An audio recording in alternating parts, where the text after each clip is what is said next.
মালিক জিজ্ঞাসা করে প্রতিদিন, বান্দা কি কারণে আমাকে ছেড়ে দিলা? হ্যাঁ,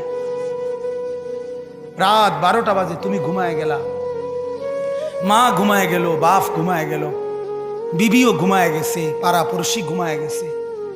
আল্লাহ বলেন, আমি তো ঘুমাই নাই বান্দা, আমিও তো ঘুমাই নাই। সারাদিনে আমিও তো জগৎটা পরিচালনা করছি, তবুও তো আমার কোনো ক্লান্তি নাই, আমি তো ঘুমাই নাই। কেন ঘুমাই নাই জানো বান্দা?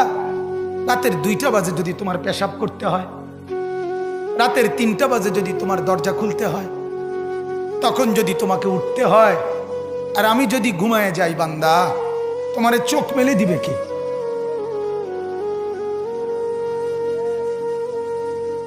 এই বাপ, চোখ মেলে দিবে কে?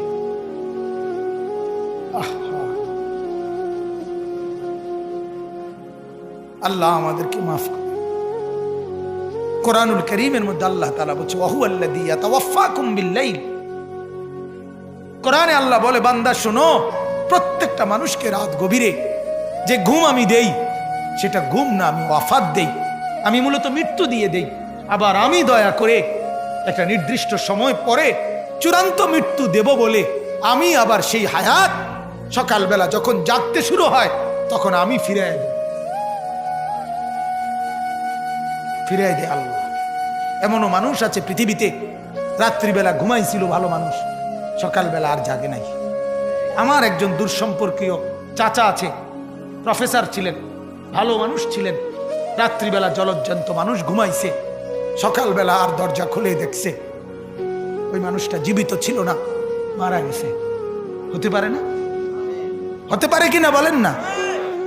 তাইলে বছরের পর বছর, মাসের পর মাস, এই বাপ, বাহিরের কারো চিন্তা করে বাদ দেন। আপনারা যারা বসছেন, আপনাকে বলছি, আপনি কষ্ট করে বসছেন, রাতের 12টা বাজে, রাতের 12টা বাজে, এত কষ্ট করে বসছেন, বিনিময়ে একটু ভাবেন, একটু ভাবেন, অনুরোধ আমার, একটু ভাবেন।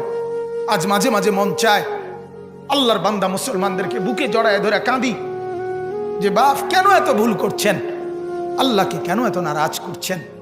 যার বিবি বেপর্দা, আপনি আল্লাহকে কত পরিমাণ নারাজ করাচ্ছেন। যার স্ত্রী, যার মেয়ে বেপর্দা, আপনি আল্লাহকে কি পরিমাণ নারাজ করছেন বলেন?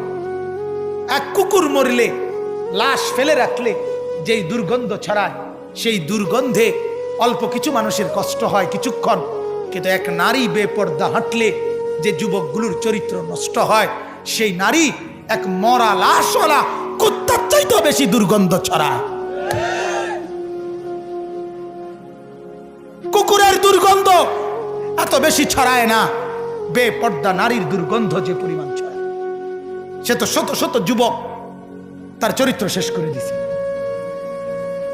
এই সিনেমার নায়িকা নর্তকীরা উলঙ্গ আর ছবি আর বিবস্ত্র ছবি আর নাচ গানের এই ফুর্তি দেখিয়ে এরা হাজারো যুবকের চরিত্র গঠন করে না নষ্ট করে? কথা বলেন না কেন? এজন্য আমার শায়েখ আল্লামা মুফতি মুশতাকুর নবী সাহেব বলে, হাজারো মানুষের জীবন নষ্ট করে যে, এজন্য তার জীবনে কখনো সুখ ধরা দেয় না। এজন্য এই পৃথিবীর জরিফ এটা, আপনি জরিফ চালায়া দেখেন, যত সিনেমার নায়ক নায়িকা, এদের জীবনের মতো দুঃখী জীবন, ব্যক্তি জীবনের মতো কষ্টের জীবন আর কারো নাই।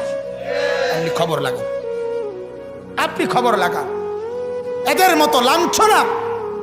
কারণ হাজারো যুবককে নষ্ট করছে এই হাসি দিয়া, অথচ এই হাসি তার মূলত আসল হাসি না। এই হাসি যদি ল্যাবে অথবা ডায়াগনস্টিক সেন্টারে পরীক্ষা করায়, প্রত্যেকটা হাসির মধ্যে ফরমালিন পাওয়া যাবে। কি পাওয়া যাবে? ফরমালিন, ফরমালিন, ফরমালিন পাওয়া যাবে। এগুলা হাসি না, এগুলা ধোকা। ঠিক কিনা বলেন না? এগুলা ধোকা। আল্লাহ আমাদেরকে বুঝার তৌফিক দান করুক।